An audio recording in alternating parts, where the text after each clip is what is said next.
ओम शांति। आज अव्यक्त बाप दादा की पवित्रता के विषय पर बहुत पावरफुल 4 मुरलियों को मैं आप सभी के सामने लेकर आ रहा हूँ।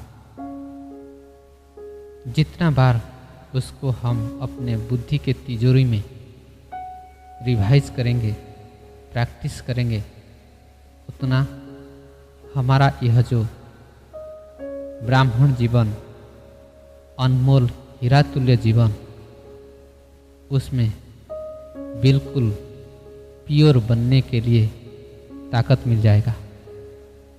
तो 4 मुरलियाँ जो है, पहला मुरली है 26/10/1975 की, बिकारी देह रूपी सांप से सारी कमाई खत्म। यह जो मुरली है धर्मराज श्री बाबा के महावाक्य है। दूसरा मुरली है 9/5/1983 का, ब्राह्मण जीवन का श्रृंगार, स्मृति, वृत्ति और दृष्टि की स्वच्छता।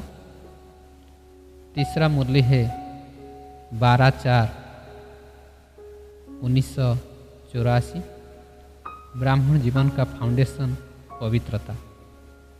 चौथा मुरली है 15/11/2003, मन को एकाग्र कर एकाग्रता की शक्ति द्वारा फरिश्ता स्थिति का अनुभव करो। इस मुरली के बीच में बाप दादा खास ही ऑफिशियली रूप में इशारा दिया है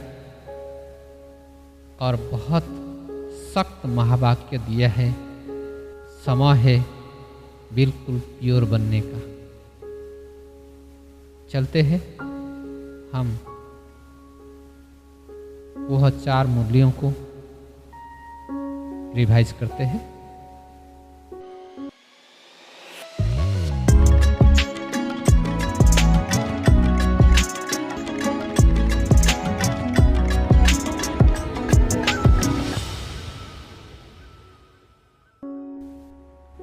बिकारी देह रूपी सांप से सारी कमाई खत्म। 26/10/1975 का यह मुरली है। सर्व प्राप्तियों का अधिकार दिलाने वाले, बीती को बीती कर वर्तमान और भविष्य के हर संकल्प को श्रेष्ठ बनाने वाले और आत्माओं के कर्मों की कर्म कहानी को जानने वाले धर्मराज श्री बाबा बोले। बाप दादा सब बच्चों को देख रहे हैं कि हर एक ने यहाँ आने पर कोर्स किया है। बाप दादा सब बच्चों को देख रहे हैं कि हर एक ने यहाँ आने पर कोर्स किया है। कोर्स किया है ना। कोर्स के बाद फिर रिवाइज कोर्स चला। रिवाइज के बाद अब अंतिम कोर्स है रियलाइजेशन कोर्स, अर्थात जो कुछ सुना, जो पाया, जो बाप के चरित्र देखिए, उसी प्रमाण अपने में समाया कितना और गवाया कितना। सिर्फ सुनने वाले बने या स्वयं संपन्न बने, समर्थ बने या सिर्फ अन्य श्रेष्ठ आत्माओं व बाप दादा के गुणगान करने वाले बने। ज्ञान स्वरूप, याद स्वरूप, दिव्य गुण संपन्न स्वरूप और सदा सेवाधारी स्वरूप बने या इन सब के सिर्फ सिमरण वाले बने। ज्ञान तो बहुत ऊंचा है, योग बड़ा श्रेष्ठ है, दिव्य गुण धारण करना आवश्यक है और सेवा करना मुझ ब्राह्मण का फर्ज है।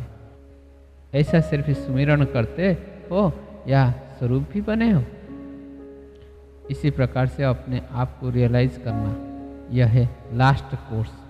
जैसे दीपावली पर पुराना पोता मेल समाप्त कर नया शुरू करते हैं, अपने रजिस्टर चेक करते हैं, ऐसे आप सबको भी आदि से अंत तक अर्थात आज तक अपना रजिस्टर चेक करना है कि हर सब्जेक्ट में कितने मार्क्स लिए हैं। समय के प्रमाण जबकि मंजिल सामने दिखाई दे रहे हैं, डबल लक्ष्य स्पष्ट है। वर्तमान संगम युगी फरिश्तेपन का लक्ष्य और भविष्य देवता स्वरूप का लक्ष्य। जैसे लक्ष्य स्पष्ट है वैसे लक्षण स्पष्ट दिखाई देते हैं। विश्व परिवर्तन के पहले क्या स्वयं में परिवर्तन हुआ अनुभव होता है? ऐसी चेकिंग की है। बाप दादा ने सर्व बच्चों के रजिस्टर चेक किए। जिन्होंने अपनी कर्म कहानी लिखी उनकी रिजल्ट भी देखी तो क्या देखा? कई आत्माओं ने भय और लज्जा के वश लिखी ही नहीं है, लेकिन बाप दादा के पास निराकारी और साकारी भाव के रूप में हर बच्चे का रजिस्टर आदि से आज तक का स्पष्ट है। इसको तो कोई मिटा नहीं सकता है। अब तक के रजिस्टर की रिजल्ट में विशेष 3 प्रकार की रिजल्ट है। एक छिपाना, दूसरा कहीं ना कहीं फंसना, तीसरा अलबेलेपन में बहाना बनाना। बहानाबाजी में बहुत होशियार है। अपने आप को व अपनी गलती को छिपाने के लिए बहुत वंडरफुल बातें बनाते हैं। आदि से अब तक ऐसी बातों का संग्रह करें तो आजकल के शास्त्र समान बड़े शास्त्र बन जाए। अपनी गलती को गलती मानने के बजाय उसे यथार्थ सिद्ध करने में व झूठ को सच सिद्ध करने में आजकल के काले कोट वाले वकील के समान है। माया से लड़ने के बजाय ऐसे केस लड़ने में बहुत होशियार है, लेकिन यह याद नहीं रहता कि अभी अपने को सिद्ध करना अर्थात बाप द्वारा जन्म जन्मांतर के लिए सर्व सिद्धियों की प्राप्ति से वंचित होना है। सिद्ध करने वालों में जिद करने के संस्कार जरूर होते हैं। ऐसी आत्मा सद्गति को नहीं पा सकती। अब तक मेजॉरिटी पहले पाठ अर्थात पहले बात पवित्र दृष्टि और भाई भाई की वृत्ति में फेल है। अब तक इस पहले फरमान पर चलने वाले फरमान बरदार बहुत थोड़े हैं। बार बार इस फरमान का उल्लंघन करने के कारण अपने ऊपर बोझ उठाते रहते हैं। इसका कारण यह है कि पवित्रता की मुख्य सब्जेक्ट का महत्व नहीं जानते हैं, उसके नुकसान की नॉलेज को नहीं जानते। कोई भी देहधारी में संकल्प से व कर्म से फंसना, इस विकारी देहरूपी सांप को टच करना अर्थात अपनी की हुई अब तक की कमाई को खत्म करना है। चाहे कितना भी ज्ञान का अनुभव हो या याद द्वारा शक्तियों की प्राप्ति का अनुभव किया हो या तन मन धन से सेवा की है, लेकिन सर्व प्राप्तियाँ इस देह रूपी सांप को टच करने से इस सांप के विष के कारण जैसे विष मनुष्य को खत्म कर देता है, वैसे ही यह सांप भी अर्थात देह में फंसने का विष सारी कमाई को खत्म कर देता है। पहले की हुई कमाई के रजिस्टर पर काला दाग पड़ जाता है, जिसको मिटाना बहुत मुश्किल है। जैसे योग अग्नि पिछले पापों को भस्म करती है, वैसे यह विकारी भोगने की अग्नि पिछले पुण्य को खत्म कर देती है। इसके कारण इसको साधारण बात नहीं समझना। यह 5वीं मंजिल से गिरने की बात है। कई बच्चे अब तक अलबेलेपन के संस्कार बस इस बात को कड़ी भूल व पाप कर्म नहीं समझते हैं। वर्णन भी ऐसा साधारण रूप में करते हैं कि मेरे से 4-5 बार यह हो गया, आगे नहीं करूँगा। वर्णन करते समय भी पश्चाताप का रूप नहीं होता, जैसे साधारण समाचार सुना रहे हैं। अंदर में लक्ष्य रहता है कि यह तो होता ही है, मंजिल तो बहुत ऊंची है, अभी यह कैसे होगा। लेकिन फिर भी आज ऐसे पाप आत्मा ज्ञान की ग्लानि करने वाले को बाप दादा वार्निंग देते हैं कि आज से भी इस गलती को कड़ी भूल समझकर यदि मिटा नहीं तो बहुत कड़ी सजा के अधिकारी बनेंगे।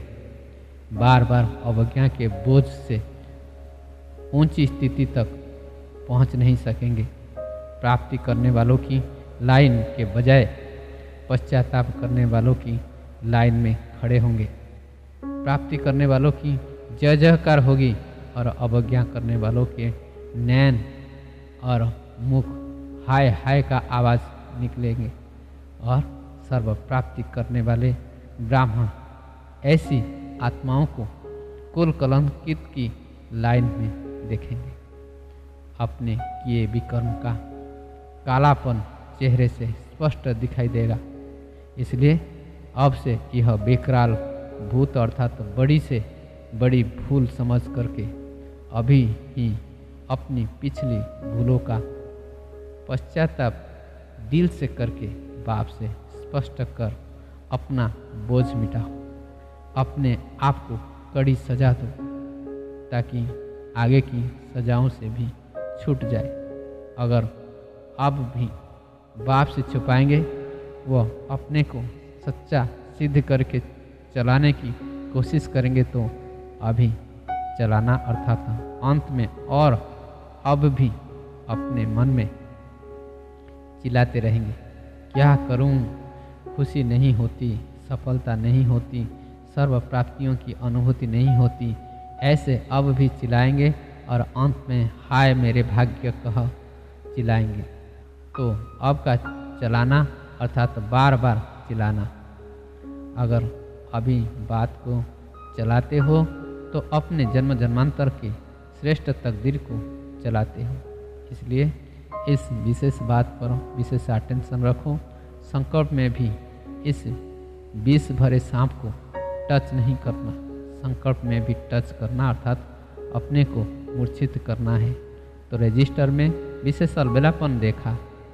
दूसरी रिजल्ट कल सुनाई थी कि किन किन बातों में चढ़ती कला के बजाय रुक जाते हैं, तीव्र गति के बजाय मध्यम गति हो जाती है। यह है मेजॉरिटी का रिजल्ट। इसलिए अब अपने आप को रियलाइज करो अर्थात अंतिम रियलाइज कोर्स समाप्त करो। अपने आप को अच्छी तरह हर प्रकार से हर सब्जेक्ट में चेक करो। सर्व मर्यादाओं को, बाप के फरमानों को और श्रेष्ठ मत को कहाँ तक प्रैक्टिकल में लाया है उसको चेक करो। और साथ साथ मधुबन महायज्ञ में सदाकाल के लिए अंतिम आहुति डालो। समझा? अभी बाप के प्रेम स्वरूप का उल्टा एडवर्टाइज नहीं उठाओ, नहीं तो अंतिम महाकाल रूप के आगे एक भूल का 1000 गुना पश्चाताप करना पड़ेगा। ऐसे इशारे से समझने वाले ब्राह्मण सो देवता, सर्व प्राप्ति के अधिकार प्राप्त करने वाले अधिकारी और बीती को बीती कर भविष्य और वर्तमान के हर संकल्प को श्रेष्ठ बनाने वाले ऐसे ब्राह्मण कुल के दीपक को, उम्मीदवार सितारों को, अपनी और विश्व की तकदीर जगाने वाले तकदीरवान आत्माओं को बाप दादा का याद प्यार और नमस्ते।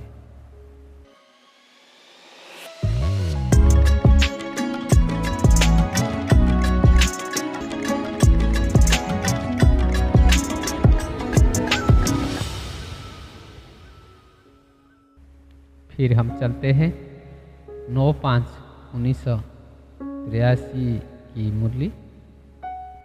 ब्राह्मण जीवन का श्रृंगार, स्मृति, वृत्ति और दृष्टि की स्वच्छता। स्वच्छ पवित्र श्रेष्ठ तथा पूज्य बनाने वाले परम पवित्र अव्यक्त बाप दादा बोले, आज बाप दादा सभी ब्राह्मण बच्चों के श्रेष्ठ कर्म की रेखा देख रहे हैं। जिस कर्म की रेखा द्वारा ही वर्तमान और भविष्य तकदीर की लकीर खींची जा रही है, सभी ब्राह्मण की कर्म रेखा व कर्म कहानी व कर्म का खाता देख रहे थे। वैसे भाग्य विधाता बाप के कर्म के गुह्य गति के ज्ञाता, बाप के डायरेक्ट वर्षा के अधिकारी बच्चे हैं। साथ साथ स्वयं विधाता बाप दादा ने सभी बच्चों को गोल्डन चांस दिया है कि विधाता के बच्चे हो, इसलिए जो जितना भाग्य बनाना चाहे, जितना सर्व प्राप्ति स्वरूप बनाना चाहे, हरेक को संपूर्ण अधिकार है। अधिकार देने में नंबर नहीं है, फ्रीडम है अर्थात संपूर्ण स्वतंत्रता है। और साथ साथ ड्रामा अनुसार वरदानी समय का भी सहयोग है, वह भी सभी को समान है।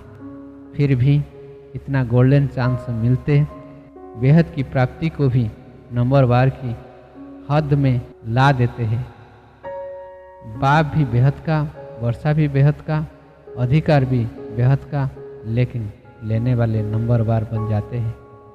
ऐसा क्यों? इसके संक्षेप में 2 कारण हैं। एक, बुद्धि में स्वच्छता नहीं, क्लियर नहीं। दूसरा, हर कदम में सावधान नहीं, अर्थात केयरफुल नहीं। इन 2 कारण से नंबरवार बन जाते हैं। मुख्य बात तो स्वच्छता की है। इसको ही पवित्रता व पहले विकार पर जीत कहा जाता है। जब ब्राह्मण जीवन अपनाई तो ब्राह्मण जीवन का मुख्य आधार कहो, नवीनता कहो, अलौकिकता कहो, जीवन का श्रृंगार कहो, वह है ही श्रृंगार पवित्रता। ब्राह्मण जीवन की चैलेंज ही है काम जीत। यही असंभव से संभव कर दिखलाने की श्रेष्ठ ज्ञान और श्रेष्ठ ज्ञान दाता की निशानी है। जैसे नामधारी ब्राह्मण की निशानी चोटी और जनेऊ है, वैसे सच्चे ब्राह्मण की निशानी पवित्रता और मर्यादाएं हैं। जन्म की व जीवन की निशानी वह तो सदा कायम रखनी होती है ना। पवित्रता की पहले आधारमूर्त पॉइंट है स्मृति की पवित्रता। मैं सिर्फ आत्मा नहीं, लेकिन मैं शुद्ध पवित्र आत्मा हूँ। आत्मा शुद्ध तो सभी कहते हैं, लेकिन ब्राह्मण आत्मा सदा यही कहेंगे कि मैं शुद्ध पवित्र आत्मा हूँ, श्रेष्ठ आत्मा हूँ, पूज्य आत्मा हूँ, विशेष आत्मा हूँ। यह स्मृति की ही पवित्रता आधार मूर्त है। तो पहला आधार मजबूत किया है। यह ऑक्यूपेशन सदा स्मृति में रहता है। जैसा ऑक्यूपेशन वैसा कर्म स्वतः होता है। पहले स्मृति की स्वच्छता चाहिए, उसके बाद वृत्ति और दृष्टि। जब स्मृति में पवित्रता आ गई कि मैं पूज्य आत्मा हूँ, तो पूज्य आत्मा का विशेष गायन क्या है? संपूर्ण निर्विकारी, सर्वगुण संपन्न, 16 कला संपूर्ण। यही पूज्य आत्मा की क्वालिफिकेशन है। वह स्वयं को और सर्व को किस दृष्टि से देखेंगे? चाहे अलौकिक परिवार में, चाहे लौकिक परिवार कहो, व लौकिक स्मृति में रहने वाली आत्माएं कहो, सभी के प्रति परम पूज्य आत्माएं हैं व पूज्य बनाना है, यही दृष्टि में रहे। पूज्य आत्माएं अर्थात अलौकिक परिवार की आत्माएं के प्रति अगर कोई भी अपवित्र दृष्टि जाती है, तो यह स्मृति का फाउंडेशन कमजोर है और महापाप है। किसी भी पूज्य आत्मा प्रति अपवित्रता अर्थात दैहिक दृष्टि जाती है कि यह सेवाधारी बहुत अच्छे हैं, यह शिक्षक बहुत अच्छी है, लेकिन अच्छाई क्या है?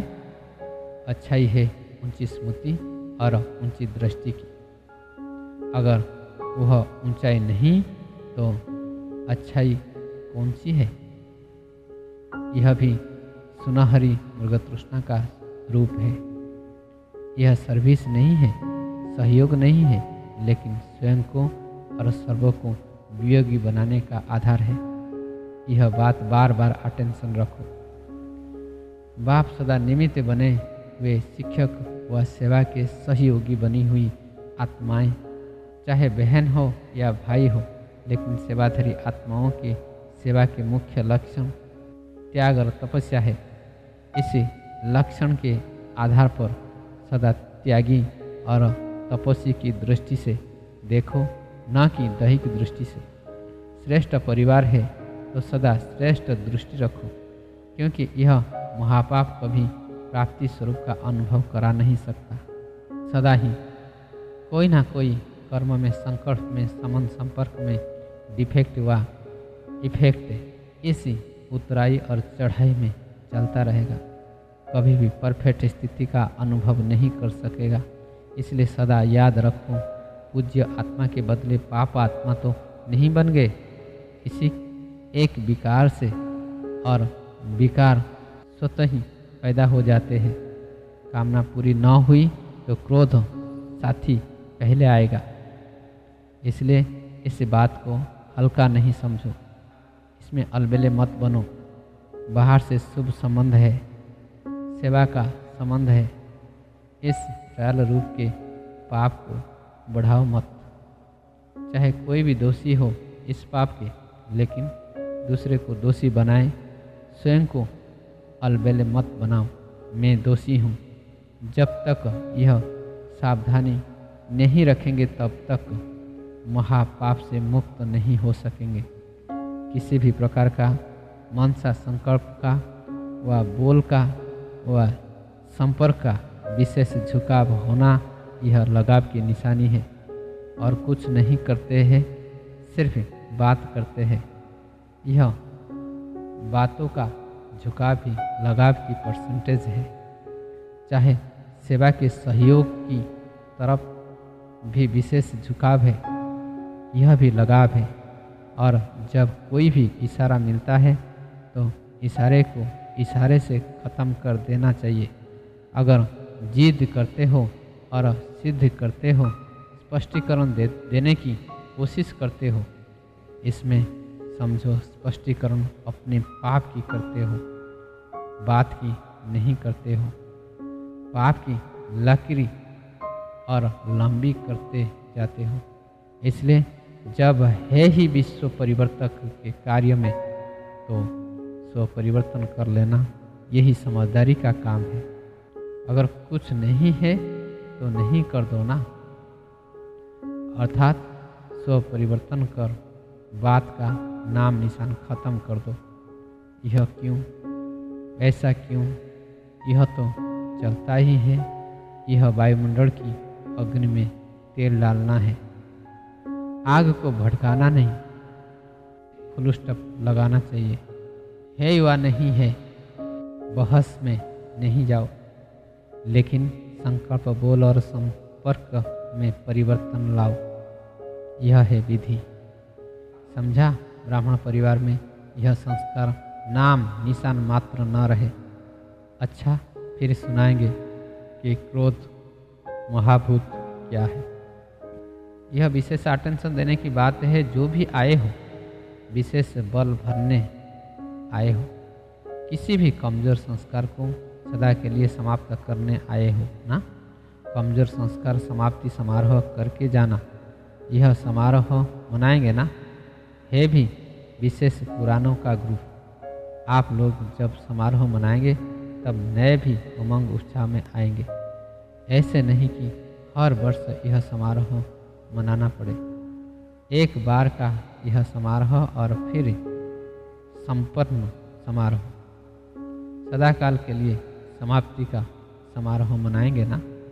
इसमें माताएं भी आ जाती, अधर कुमार भी आ जाते।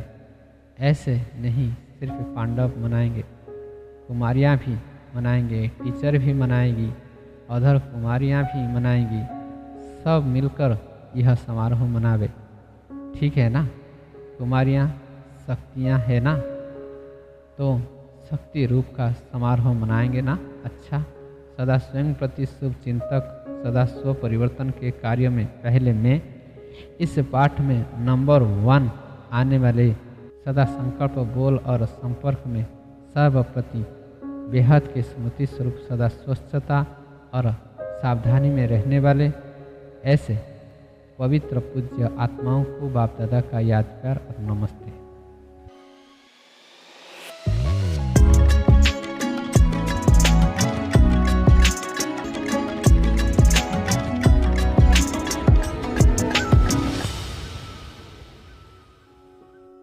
अभी चलते हैं तीसरा मुरली।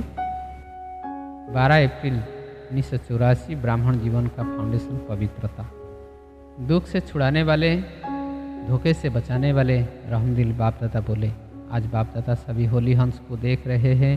हर एक होली हंस कहाँ तक होली बने हैं, कहाँ तक हंस बने हैं। पवित्रता अर्थात होली बनने की शक्ति कहाँ तक जीवन में अर्थात संकल्प बोल और कर्म में संबंध में संपर्क में लाए हैं।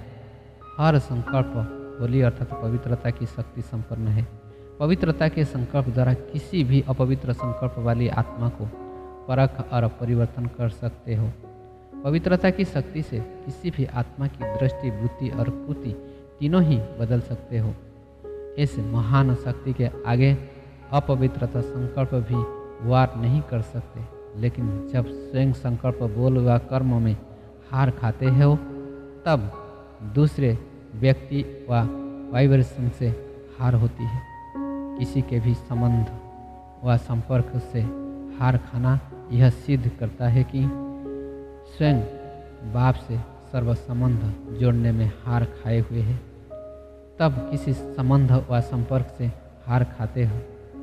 पवित्रता में हार खाना इसका बीज है। किसी भी व्यक्ति व व्यक्ति के गुण, स्वभाव, व्यक्तित्व व विशेषता से प्रभावित होना। यह व्यक्ति व व्यक्त भाव में प्रभावित होना नहीं, लेकिन बर्बाद होना है। व्यक्ति की व्यक्तिगत विशेषता व गुण, स्वभाव बाप की दी हुई विशेषता है, अर्थात दाता की देन है। व्यक्ति पर प्रभावित होना यह धोखा खाना है। धोखा खाना अर्थात दुख उठाना। अपवित्रता की शक्ति मृगतृष्णा समान शक्ति है, जो संपर्क व संबंध से बड़ी अच्छी अनुभव होती है, आकर्षण करती है।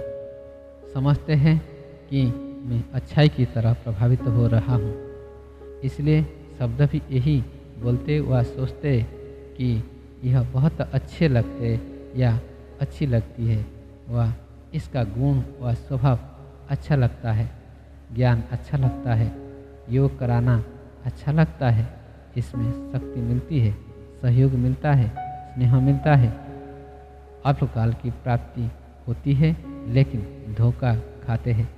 देने वाला दाता अर्थात बीज को, फाउंडेशन को खत्म कर दिया और रंग बिरंगी डाली को पकड़कर झूल रहे हैं, तो क्या हाल होगा? सिवाय फाउंडेशन के डाली झुलाएगी या गिराएगी? जब तक बीज अर्थात दाता, विधाता से सर्व संबंध, सर्व प्राप्ति के रस का अनुभव नहीं, तब तक कब व्यक्ति से, कब वैभव से, कब वाइब्रेशन, वायुमंडल आदि भिन्न डालियों से अल्पकाल की प्राप्ति का मृगतृष्णा समान धोखा खाते रहेंगे। यह प्रभावित होना अर्थात अविनाशी प्राप्ति से वंचित होना। पवित्रता की शक्ति जब चाहे, जिस स्थिति को चाहे, जिस प्राप्ति को चाहे, जिस कार्य में सफलता चाहे, वह सब आपके आगे दासी के समान हाजिर हो जाएगी। जब कलयुग के अंत में भी रजोप्रधान पवित्रता की शक्ति धारण करने वाले नामधारी महात्माओं की अब अंत तक भी प्रकृति दासी होने का प्रमाण देख रहे हो। अब तक भी नाम महात्मा चल रहा है, अब तक भी पूज्य है, अपवित्र आत्माएं झुकती है, तो सोचो अंत तक भी पवित्रता की शक्ति की कितनी महानता है और परमात्मा द्वारा प्राप्त हुई सतप्रधान पवित्रता कितनी शक्तिशाली होगी। इस श्रेष्ठ पवित्रता की शक्ति के आगे अपवित्रता झुकी हुई नहीं, लेकिन आपके पाँव के नीचे है। अपवित्रता रूपी आसुरी शक्ति स्वरूप के पाँव के नीचे दिखाई हुई है। जो पाँव के नीचे हारी हुई है, हार कैसे खिला सकती है? ब्राह्मण जीवन और हार खाना, इसको कहेंगे नामधारी ब्राह्मण। इसमें अलबेले मत बनो। ब्राह्मण जीवन का फाउंडेशन है पवित्रता की शक्ति। अगर फाउंडेशन कमज़ोर है तो प्राप्तियों की 21 मंजिल वाली बिल्डिंग कैसे टिक सकेगी? यदि फाउंडेशन हिल रहा है तो प्राप्ति का अनुभव सदा नहीं रह सकता, अर्थात अचल नहीं रह सकते, और वर्तमान युग को वह जन्म की महान प्राप्ति का अनुभव भी नहीं कर सकते। युग की श्रेष्ठ जन्म की महिमा गाने वाले ज्ञानी भक्त बन जाएंगे, अर्थात समझ है लेकिन स्वयं नहीं है। इसको कहते हैं ज्ञानी भक्त। अगर ब्राह्मण बनकर सर्व प्राप्तियों का, सर्व शक्तियों का वरदान या वर्षा अनुभव नहीं किया तो उसको क्या कहेंगे? वंचित आत्मा व ब्राह्मण आत्मा। इस पवित्रता के भिन्न भिन्न रूपों को अच्छी तरह से जानो, स्वयं के प्रति कड़ी दृष्टि रखो, चलाओ नहीं, निमित्त बनी हुई आत्माओं को, बाप को भी चलाने की कोशिश करते हैं। यह तो होता ही है। ऐसा कौन बना है? वह कहते हैं यह पवित्रता नहीं है, महानता है। यह तो सेवा का साधन है, प्रभावित नहीं है, सहयोग देते हैं, मददगार है, इसलिए प्रभावित है। बाप भूला और लगा माया का गोला, या फिर अपने को छुड़ाने के लिए कहते हैं मैं नहीं करती, यह करते हैं। लेकिन बाप को भूले तो धर्मराज के रूप में ही बाप मिलेगा। बाप का सुख कभी पा नहीं सकेंगे, इसलिए छिपाओ नहीं, चलाओ नहीं, दूसरे को दोषी नहीं बनाओ, मुग्ध तृष्णा के आकर्षण में धोखा नहीं खाओ। इस पवित्रता के फाउंडेशन में बाप दादा धर्मराज द्वारा 100 गुना पद्म गुना दंड दिलाता है। इसमें रियायत कभी नहीं हो सकती, इसमें रहमदिल नहीं बन सकते, क्योंकि बाप से नाता तोड़ा तब तो किसी के ऊपर प्रभावित हुए। परमात्मा प्रभाव से निकल आत्माओं के प्रभाव में आना अर्थात बाप को जाना नहीं, पहचाना नहीं। ऐसे के आगे बाप बाप के रूप में नहीं, धर्मराज के रूप में है। जहाँ पाप है वहाँ बाप नहीं, तो अलबेले नहीं बनो। इसको छोटी सी बात नहीं समझो। वह भी किसी के प्रति प्रभावित होना कामना अर्थात काम विकार का अंश है। बिना कामना के प्रभावित नहीं हो सकते। वह कामना भी काम विकार है, महाशत्रु है। यह 2 रूप में आता है।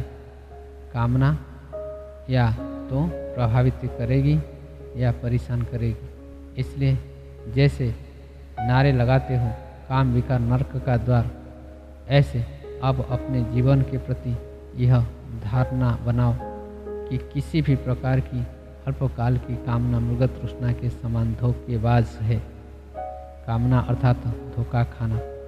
ऐसी कड़ी दृष्टि वाले इस काम अर्थात कामना पर काली रूप बनो, स्नेही रूप नहीं बनो। विचारा है, अच्छा है, थोड़ा थोड़ा है, ठीक हो जाएगा, नहीं।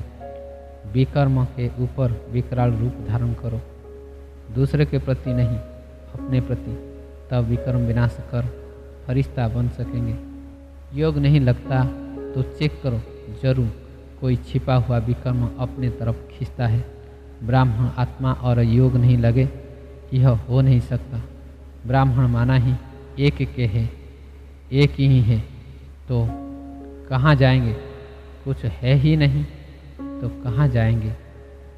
अच्छा, सिर्फ ब्रह्मचर्य नहीं, लेकिन और भी काम विकार के बाल बचे हैं। बाप दादा को एक बात पर बहुत आश्चर्य लगता है। ब्राह्मण कहता है ब्राह्मण आत्मा पर व्यर्थ व विकारी दृष्टि बुती जाती है। यह कुल कलंकित की बात है।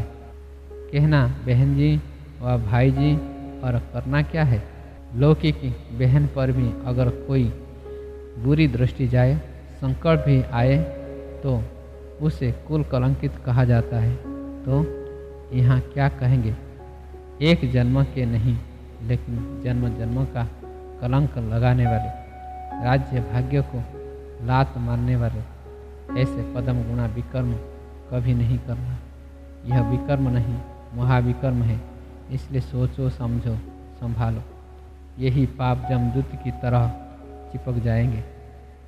अभी भले समझते हैं बहुत मज़े में रह रहे हैं, कौन देखता है, कौन जानता है, लेकिन पाप पर पाप चढ़ता जाता है और यही पाप खाने को आएंगे। बाप दादा जानते हैं कि इसकी रिजल्ट कितनी कड़ी है। जैसे शरीर से कई तड़प तड़प कर शरीर छोड़ता, वैसे बुद्धि पाप में तड़प तड़प कर शरीर छोड़ेगी। सदा सामने यह पाप के जमदूत रहते हैं। इतना कड़ा अंत है, इसलिए वर्तमान में गलती से भी ऐसा पाप नहीं करना। बाप दादा सिर्फ सम्मुख बैठे हुए बच्चों को नहीं कह रहे हैं, लेकिन चारों ओर के बच्चों को समर्थ बना रहे हैं, खबरदार होशियार बना रहे हैं। समझा? अभी तक इस बात में कमज़ोर काफ़ी है। अच्छा, सभी स्वयं प्रति इशारे से समझने वाले, सदा अपने विकल्प और विकर्मों पर काली रूप धारण करने वाले, सदा भिन्न भिन्न धोखे से बचने वाले, दुखों से बचने वाले शक्तिशाली आत्माओं को बाप दादा का याद, प्यार और नमस्ते। ओम शांति।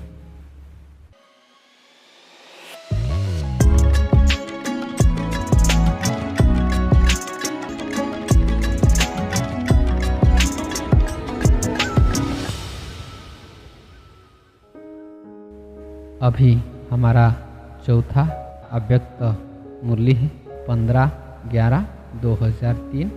मन को एकाग्र कर, एकाग्रता की शक्ति द्वारा फरिश्ता स्थिति का अनुभव करो।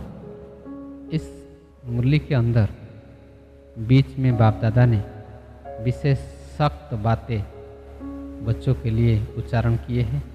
वह है, कुमार और कुमारियाँ यह बाप दादा को प्रॉमिस करें कि हम सभी इसमें पवित्र हैं जो स्वप्न में भी संकल्प नहीं आ सकता।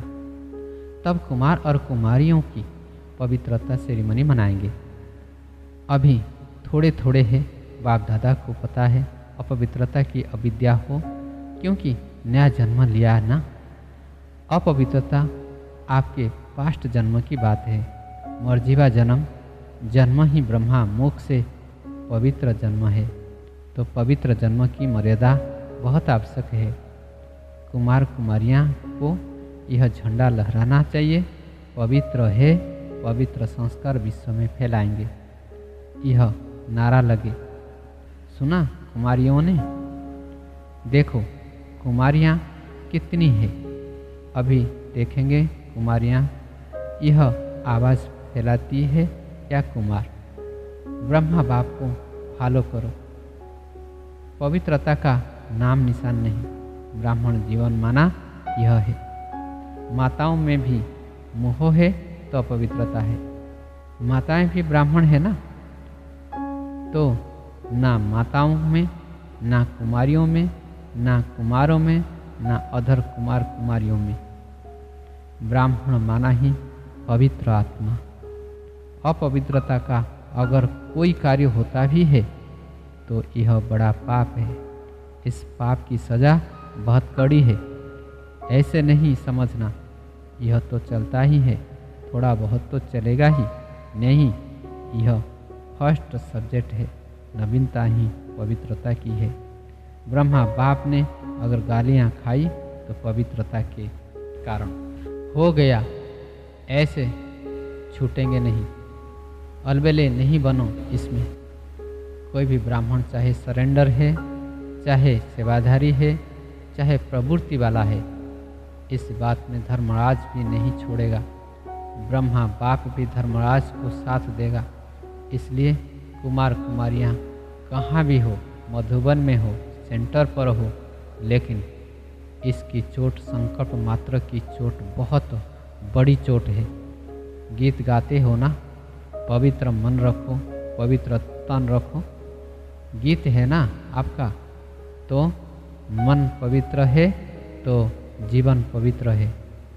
इसमें हल्का नहीं होना। थोड़ा कर लिया क्या है, थोड़ा नहीं है, बहुत है। बाप दादा ऑफिशियल इशारा दे रहे हैं, इसमें नहीं बच सकेंगे। इसका हिसाब किताब अच्छी तरह से लेंगे, कोई भी हो। इसलिए सावधान, अटेंशन। सुना सभी ने ध्यान से, दोनों कान खोल के सुनना। वृत्ति में भी टचिंग नहीं हो, दृष्टि में भी टचिंग नहीं, संकल्प में नहीं, तो वृत्ति दृष्टि क्या है? क्योंकि समय संपन्नता का समीप आ रहा है, बिल्कुल प्योर बनने का। इसमें यह चीज़ तो पूरा ही सफ़ेद कागज़ पर काला दाग है। अच्छा, ओम शांति।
बच